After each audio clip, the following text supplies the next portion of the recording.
issue of state honors for the late President Ferdinand Marcos continues to hover over the Aquino administration, even after President Noynoy Aquino himself ruled out funeral honors for the late dictator.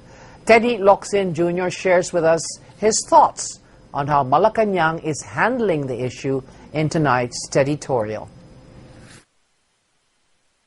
Thank you. Malacanang just won't leave well enough alone. It had to answer the young Marcos on the issue of his father's state honors as a former president. Why not let the Marcoses speak their piece? Malacanang has said enough that it is still wiping off its face. Now Malacanang says that before the funeral honors requested by his children, the father must first say he is sorry. Sorry for what? Declaring martial law?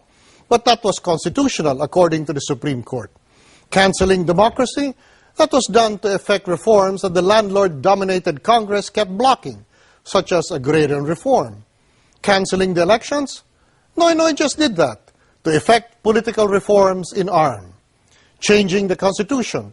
We were about to do it with an elected convention of delegates for sale, whose only independent initiative was the unconstitutional proposal to disqualify the wife of the sitting president from seeking election for his place, an inalienable right that no constitution can deny.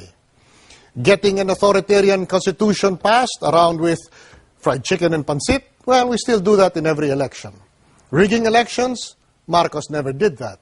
He won the presidency 2 times fair and square and by landslides. Under martial law, he never paid for a vote that he could get by fear. Stealing in public office? Police. Post-EDSA presidents make him an amateur by comparison. Pray then, for what must Marcos apologize? The many extrajudicial murders during martial law? But there have been many more murders since. And pray tell, how shall a dead man apologize? Death erases crime, which hasn't even been proved in this case.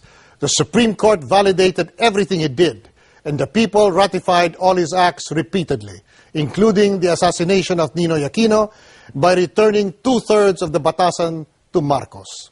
And finally, do we now visit the sins of the father on the children and smear the blood on his hands on their faces? They are Ilocanos, not Jews. By what principle of law or notion of decency do we demand an apology from a dead man we dared not call to account when he lived?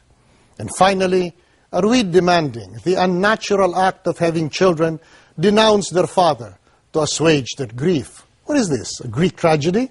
And what are we, communists? If we cannot have intelligence in government, let us at least have good taste. Back to you.